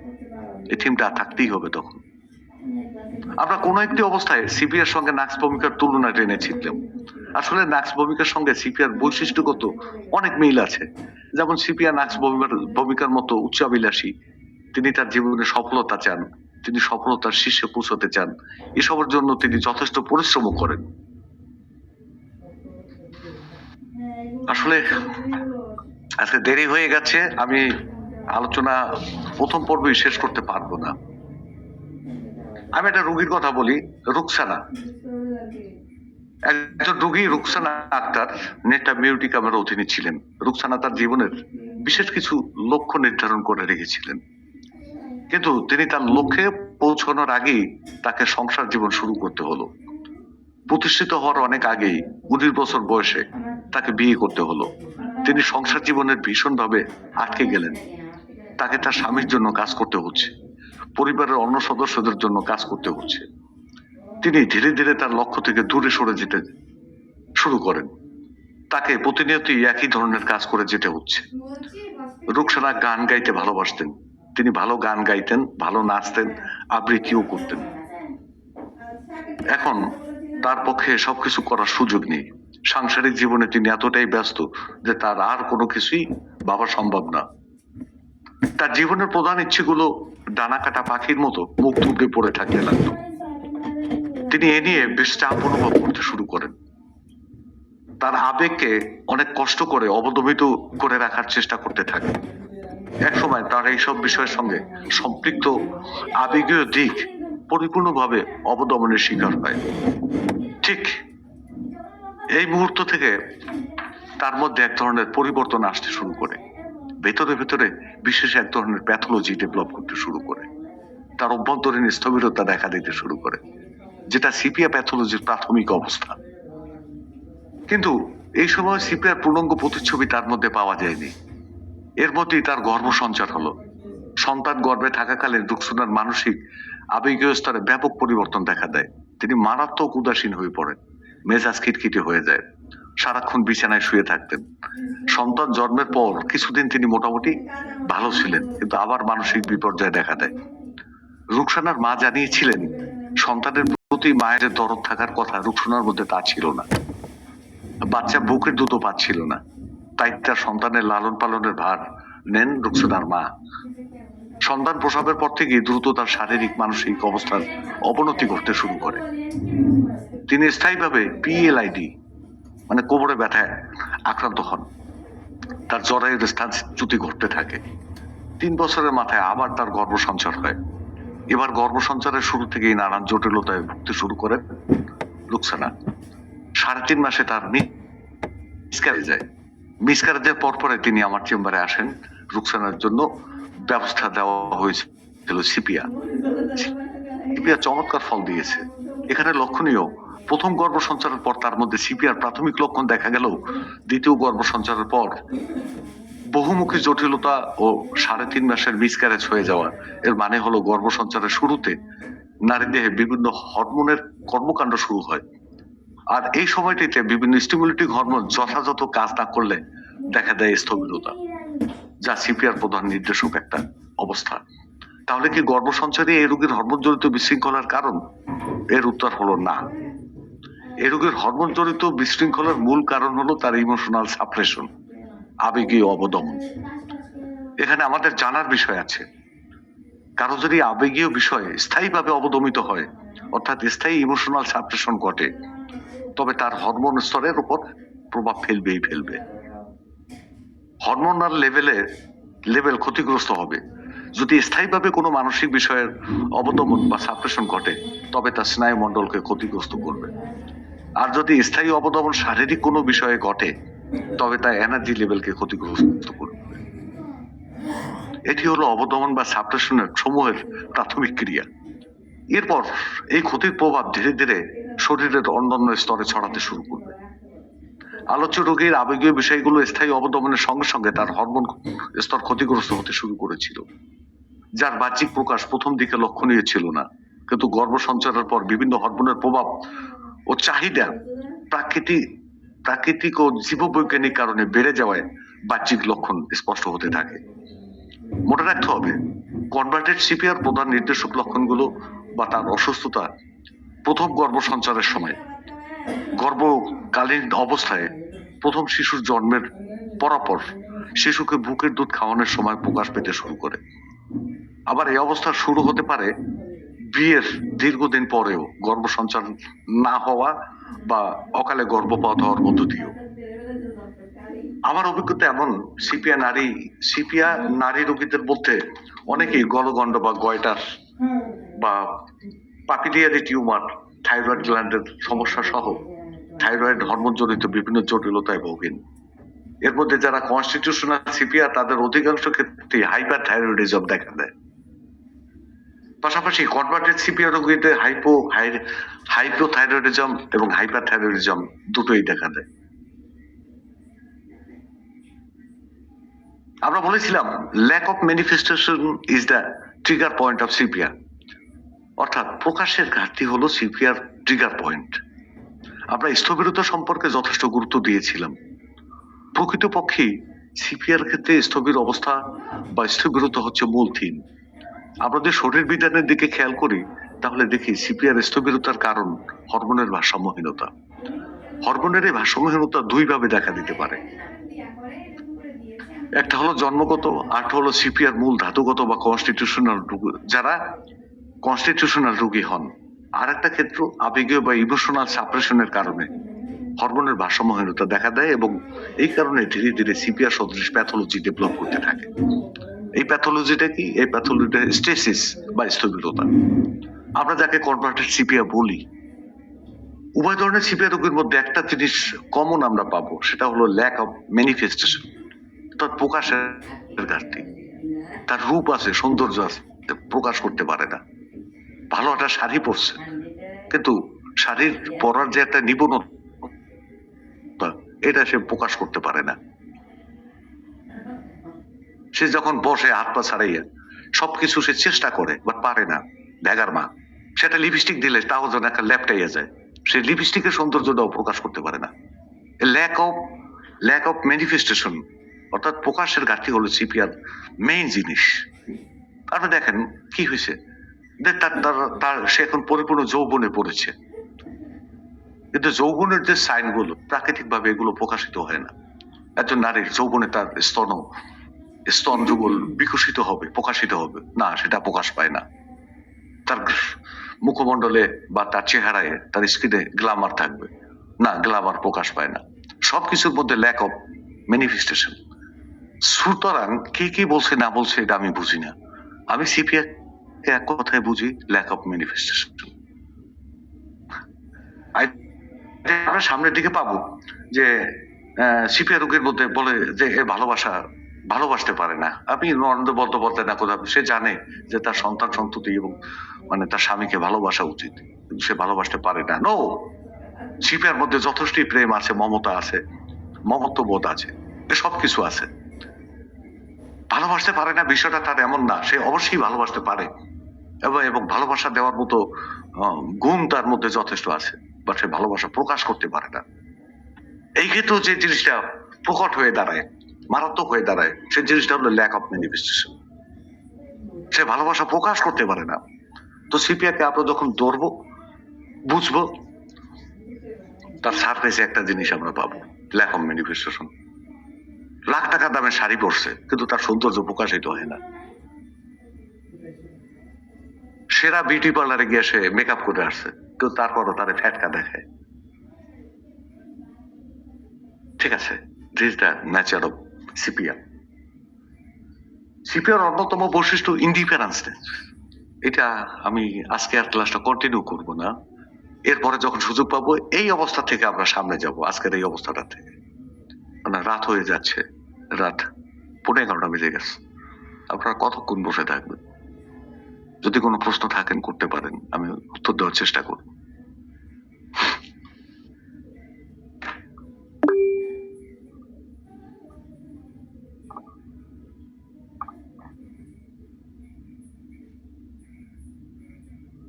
আমি জানি এখানে যারা এই গ্রুপে যারা আছেন, বিজ্ঞ কিছু স্যাররা আছেন, এবার এই বাদে যারা আছেন তাদের জন্যই আজকের এই পাঠটা কঠিন হয়ে যাবে। আরিফ মাঝি স্যার কেমন আছেন? নমস্কার। হ্যাঁ স্যার, নমস্কার স্যার, ভালো আছি। আপনি কেমন আপনি আছেন? হাত তুলেছেন, কিছু বলতে চাচ্ছেন? হ্যাঁ, বলছিলাম স্যার, এই সিপিআই একটা আপনাকে জিনিস শুনতে পাচ্ছি না পুরোপুরি। এখন শোনা যায় না? না, ভলিউম বাড়াই দেন। ভলিউম তো সব বাড়ানোই আছে, তাহলে কোনো সমস্যা? এইবার শোনা যাচ্ছে স্যার? কি হলো কে জানে। ও তাহলে স্যার কোনো সমস্যা রয়েছে স্যার, পরে কথা বলে নেব। হ্যাঁ শুনছি শুনছি শুনছি স্যার আমরা শুনতে পাচ্ছি। শুনছি, বলেন। হ্যাঁ স্যার, যেটা বলছিলাম স্যার, ওই সিপিআই ওই নাকের ওপর যে পান্ডুর মতো রেখা বা একটা কালো রঙের স্পটের দাগটা দেখা যায় হুম। সিপিআই রোগী সাধারণত, এইটা স্যার কি জন্য স্যার হয়? ওটা সামনে আসবে। ও আচ্ছা, ঠিক আছে স্যার। আচ্ছা। ওটা না, সামনে আসবে। একটু স্যার হালকা করে বলে দিন, কারণ আমার একটা পেশেন্ট আছে। হুম। একটু হালকা করে বলে দিন। If you want to be a good homeopath, then you have to know about physiognomy. Physiognomy হলো এমন একটা বিদ্যা যেটা একজন পেশেন্টের চেহারা দেখে, তার সাইন অ্যান্ড সিমটম দেখে, ঠিক আছে, তার ভেতরের খবরটা নেওয়া, এটাকে বলা হয় ফিজিওগনোমি। তো প্রকৃতি কি করে? যখন কোনো বিশৃঙ্খলা কোনো জীবের মধ্যে দেখা দেয়, প্রকৃতি এই সিগন্যাল গুলো প্রকাশ করে।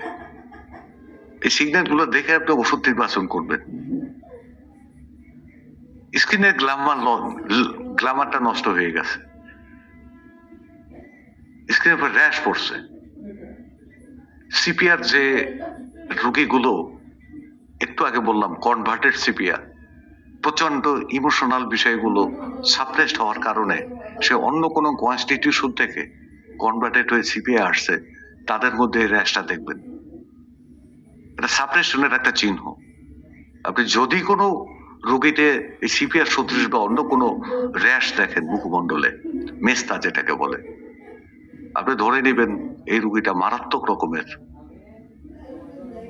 অবদমনের মধ্যে আছে, সাপ্রেশনের মধ্যে আছে। সাপ্রেশন এটা হতে পারে প্রলংড হিস্ট্রি অফ সাপ্রেশন, এটা কার্সিনোসিনের সঙ্গে সংগতিপূর্ণ হতে পারে। শরীরে তিল পড়া, তিল র্যাশ পড়া, ঠিক আছে, মেস্ত পড়া, এটাই সাপ্রেশনের, মেন্টাল অ্যান্ড ইমোশনাল সাপ্রেশনের সঙ্গে সম্পৃক্ত। বর্তমান সময় দেখা যায় মেডিসিনাল সাপ্রেশনের কারণে এটা হচ্ছে, কোন না কোনো ধরনের সাপ্রেশন, অবদমন। Clear sir? হ্যাঁ স্যার, খুব সুন্দর স্যার, চমৎকার স্যার, ধন্যবাদ স্যার। কনস্টিটিউশনাল সিপিআর মধ্যে এটা খুব একটা পাবেন না। আচ্ছা আচ্ছা। যেখানে সাপ্রেশনটা আছে, মানে ওই যে মানে কনভার্টেড সিপিআর, ওটার মধ্যে এটা পাবেন। দেখেন, বলে দিলাম একটা মানে চমৎকার বিষয় বলে। না না, ওই চমৎকার বলেছেন স্যার, ওর মাথায় থাকবে। হ্যাঁ মজা স্যার। করবেন। হ্যাঁ, আর ঠিক আছে। অধরা কাব্য কি প্রশ্ন করতে চেয়েছেন?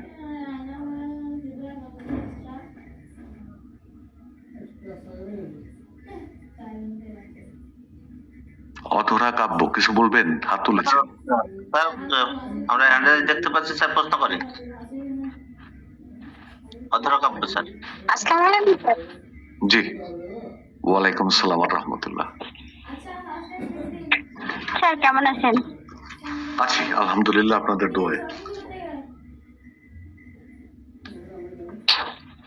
স্যার কিছু কোশ্চেন ছিল স্যার। অবশ্যই অবশ্যই করবেন। এই আমার ক্যামেরা অন হয়ে গেছে আবার, ঘটনা কি?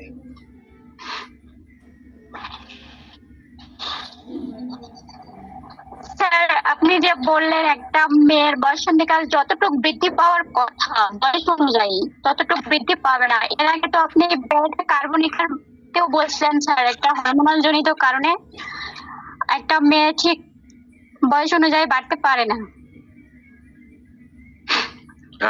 স্যার এটা কেমন কেমনে বুঝবো স্যার? আচ্ছা আচ্ছা আচ্ছা আচ্ছা, চমৎকার বিষয়, চমৎকার বিষয়। শোনেন, আপনি কি আমার ব্যারাইটা কার্ভের আলোচনাটা শুনেছেন? জি স্যার শুনছি। আচ্ছা, ব্যারাইটা কার্ভে আমি কিন্তু বাড়তে পারে না কথাটা এটা বলিনি, সেখানে বলছি কাইন্ড অফ ডরফিশনেস, খর্বতা, বামনত্ব, অতটুকুই বাড়বে, আর বাড়বে না। আর সিপিআর ডেভেলপটা হলেও সেটা প্রকাশ নাই। যেমন আমি এক্সাম্পল দিই, পরিণত বয়সে একজন নারীর স্তন বিকশিত হবে, বিকশিত হয় ঠিক, সেটা উন্নত হয় না, চ্যাপ্টা হয়ে যায়, লেপ্টে যায়, ল্যাক অফ ম্যানিফেস্টেশন, প্রকাশের ঘাটতি। আর ওটা হলো ডরফিশনেস, বামনত্ব, খর্বতা। ক্লিয়ার? জি স্যার। স্যার আরেকটা প্রশ্ন। অবশ্যই। স্যার সিপিআর মধ্যে আপনি বললেন অবদমনের কারণে তার হচ্ছে রোগ সৃষ্টি হয়, আপনি স্টাডি সিগরের মধ্যে বলছিলেন স্যার অবদমনের কারণে রোগ সৃষ্টি হয়। চমৎকার। That difference- বলেন বলেন বলেন। জি স্যার এটা ডিফারেন্সটা কিভাবে বুঝবো? এই সমস্ত বুঝতে হলে আপনাকে খুব বেশি বেশি পড়তে হবে। স্ট্যাটিস্টিক্সে বলা হয়েছে কি, স্ট্যাটিস্টিক্সে যে আপনি মানসিক কোনো একটা শক লাগলো, ঠিক আছে, তখন যে পরিস্থিতি সৃষ্টি হয় যে প্রথম মানসিক, তারপরে ইমোশনাল বিষয়, এবং শকটা কিভাবে, মানসিক শকটা অবদমিত হয় কিভাবে? আপনার ঊর্ধ্বতন কোনো ব্যক্তি বা আপনার আপনি যাকে সম্মান করেন এমন কোনো ব্যক্তি আপনাকে একটা কাজ করতে বাধ্য করলো, যে কাজটা করতে আপনি চান না, বা যে কাজটা আপনার কাছে অনৈতিক, উচিত না, এমন কোনো কিছু করতে বাধ্য করলো, বা সে আপনার সঙ্গে এমন একটা আচরণ করলো যেটা আপনি প্রত্যাশা করেন না, ওই আচরণটা আপনাকে সহ্য করতে হলো, আপনার ক্ষোভ হলো, রাগ হলো। এই রাগটা এমন একটা রাগ যে রাগের সঙ্গে আরো একটা জিনিস আছে, ঘৃণা মিশ্রিত রাগ, ইংরেজিতে যেটাকে আমরা এক কথায় বলতে পারি ইনডিগনেশন। ইনডিগনেশন হলো, শব্দটার অর্থ হলো রাগ, তবে ঘৃণা মিশ্রিত রাগ। এই রাগটা আপনি হজম করলেন, মানে অবদমন করলেন, অল্প সময়ের মধ্যে এটা আপনাকে অসুস্থ করে ফেলবে, এবং এটা আপনাকে অসুস্থ করে ফেলবে খুব কম সময়ের মধ্যে। আপনার বিকেল 5টায় ঘটনা ঘটেছে, রাত 12টায় আপনি অসুস্থ। ক্লিয়ার? সিপিআই এত তাড়াতাড়ি ঘটে না, একটা লম্বা হিস্ট্রি থাকে। দিন দিনে দিনে দিনে দিনে দিনে তার সাজানো স্বপ্নটা যখন ভেঙে যায়, তার আবেগীয় বিষয়গুলো ডানা কেটে পড়ে যায়, ইমোশনাল বিষয়গুলো মুখ থুবড়ে পড়ে যায়, তখন তার সমস্ত ইচ্ছা, তার সব ইমোশন গুলো আস্তে আস্তে অবদমিত হতে থাকে, এবং ওই প্যাথোলজিটা ডেভেলপ করে। ক্লিয়ার? জি sir, thank you sir. Thank you.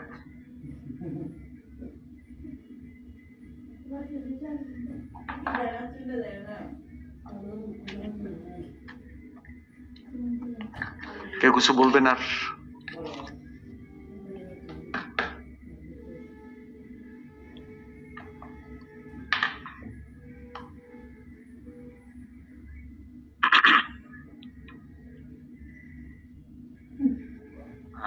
স্যারকে অসংখ্য ধন্যবাদ। ইশরাত হোসেন লিপটন স্যারকে অসংখ্য ধন্যবাদ সিপিআর নিয়ে আলোচনায় আসার জন্য, এবং অত্যন্ত বিভিন্ন হরমোন নিয়ে এবং আলোচনার বিভিন্ন সাইড নিয়ে আলোচনার জন্য। যদিও আমাদের আলোচনায় পার্ট ছিল এক, আজ এখন বাজে 10টা 51, অনেক রাত, শীতের দিন। এজন্য স্যার আগামী আলোচনায় আবার আসবেন। আমাদের সাথে আছে আমাদের হোমিওপ্যাথি কল্যাণ সোসাইটির সম্মানিত সভাপতি ডাক্তার গোলাম মোল্লা স্যার। স্যারকে এই বিষয়ে কিছু বলার জন্য আহ্বান জানাচ্ছি।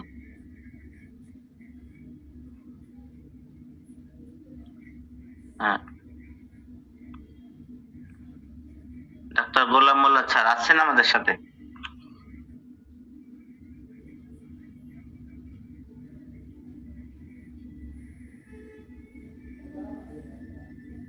স্যার হয়তো বা বর্তমানে হয়তো পাশে নেই। সেলিম স্যার, আমরা কি শেষ করতে পারি? হ্যাঁ, আমার কথা শোনা যাচ্ছে? জি জি স্যার, স্যার বলেন। আচ্ছা, আমি দীর্ঘ সময় ইশরাত হোসেন সাহেব না আছেন আপনারা সবাই? জি স্যার, আছি আমরা। আমার কথা শোনা যাচ্ছে কি? স্যার স্পষ্ট শোনা যায়। আচ্ছা, তো অনেক সুন্দর আলোচনা, জ্ঞান গর্ব আলোচনা হয়েছে, সেটা নিয়ে আমার কিছু বলার নেই। তবে আমরা যখন কোনো জ্ঞান অর্জন করি তখন তার দুইটা উদ্দেশ্য থাকে। একটা হলো সেটা আমরা কিভাবে আয়ত্ত রাখবো, মনে রাখবো, আর একটা উদ্দেশ্য থাকে সেটাকে আমরা কিভাবে কাজে লাগাবো। তো আমরা ওষুধ শেখার উদ্দেশ্য হলো সেটাকে কাজে লাগানো। তো কাজে লাগাবার কৌশলটা দীর্ঘ সময় গল্পের আকারে যখন আমরা ম্যাথমেটিকে পড়ি সেটা একভাবে আয়ত্ত হয়, আর ওষুধের যে বিষয়ের উপরে ওষুধ নির্বাচিত হয় সেই বিষয়গুলো মনে রাখার জন্য আবার কিছু কৌশল অবলম্বন করা হয়, অর্থাৎ আয়ত্তের কৌশল, ব্যবহারিক কৌশল। তো আমরা ওষুধগুলিকে যখন আয়ত্ত করব তখন আলোচনাটাকে যদি দুই ভাগে ভাগ করা হয়, যেটা আমরা কিভাবে মনে রাখবো, আর একটা অংশ থাকে যে কিভাবে এটারে ব্যবহার করব বা ব্যবহারিক কৌশলটা কি। তো সিপিয়া যদি আমরা গল্প বলি তাহলে সিপিয়ার মায়ের নাম হলো নেট্রামিওর, আর নেট্রামিওরের মায়ের নাম হলো ইগনেশিয়া। তো ইতিহাস ঘাটলে দেখা যায় যে এভাবেই ধারাবাহিকভাবে ইগনেশিয়ার জন্ম হয়, যেটা ইরশাদ সাহেব আংশিক টাচ দিয়েছেন। তো আমাদের সামনে সিপিয়া আসলে আমার মনে হয় যে সিপিয়া তো 4টা মায়া জমি কভার করে, তো এটার বহুরূপী চরিত্র আছে। আমার অভিজ্ঞতা থেকে আমি আগামীতে যদি সুযোগ পাই আপনাদের বলার চেষ্টা করব। আজকে অনেক রাত্রি হয়ে গেছে, আমি আপনাদের কষ্ট আর দিতে চাই না। তবে সিপিয়াকে দেখেই চেনার যে কৌশলটা, সেইটুকুর মধ্যেই আমাদের সীমাবদ্ধ থাকলে চলবে না। কারণ সিপিয়া শিশু হতে পারে, সিপিয়া পুরুষ হতে পারে, মধ্যবয়সী হতে পারে, বৃদ্ধ হতে পারে, যে কোনো বয়সের এবং যে কোনো রোগ নিয়ে আসতে পারে। তো আমার অভিজ্ঞতা থেকে কিছু শিশু রোগী আছে, যেটা সিপিআর শিশু রোগী, তারা কিভাবে চেম্বারে আসলো, তাকে কেন সিপিআ দেওয়া হলো, কিভাবে দেওয়া হলো, এই বিষয়টা আগামীতে আপনারা যদি আমাকে সুযোগ দেন আমি বলার চেষ্টা করব। তো ধন্যবাদ সবাইকে অনেক ধন্যবাদ। কাজী সাহেব বোধহয় আছেন, আরো অনেকেই আছেন হয়তো। আমি সবাইকে ধন্যবাদ জানাচ্ছি আজকের এই অনুষ্ঠানের পক্ষ থেকে। তো আপনারা অনুষ্ঠান শেষ করতে পারেন। স্যারকে অসংখ্য ধন্যবাদ। আমাদের হোমিওপ্যাথি কল্যাণ সোসাইটির সম্মানিত সভাপতি ডাক্তার গোলাম মোল্লা স্যারকে আমাদের সাথে প্রথম থেকে শেষ পর্যন্ত থাকার জন্য এবং আমাদের কিছু পরামর্শ দেওয়ার জন্য, রোগী এবং রোগী আয়ত্ত করা, ওষুধ আয়ত্ত করা এবং ওষুধ প্রয়োগ করা এই সম্পর্কে জানানোর জন্য স্যারকে অসংখ্য ধন্যবাদ। স্যার আগামীতেও আমাদের সাথে থাকবেন, আমরা সবসময় আপনার প্রত্যাশা করি এবং কামনা করি আপনি আমাদের সাথে থাকেন। আমাদের সাথে আজকে অনেক অভিজ্ঞ এবং সুনামধন্য ডাক্তারবৃন্দ উপস্থিত আছেন। যেহেতু আমাদের আজকে অনেক রাত হয়ে গেছে, আমরা মনে হয় আজকের ক্লাসটা আপাতত শেষ করতে পারি। সেলিম স্যার কিছু বলবেন? জি না, শেষ করে দেন, স্যার তো শেষ করতে বলছে।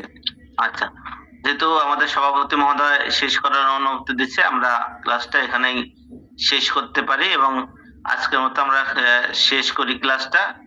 শুভরাত্রি, সবাই সুস্থ থাকি, ভালো থাকি, আগামী ক্লাসের জন্য জয়েন করি, আগামীর প্রত্যাশা। আমরা সৃষ্টিকর্তার জন্য আমাদেরকে ভালো রাখেন। সবাইকে অসংখ্য ধন্যবাদ। শুভরাত্রি। শুভরাত্রি।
কত টাকা খরচ করবে দেখেন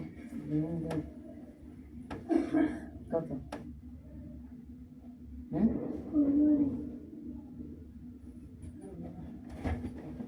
বলো না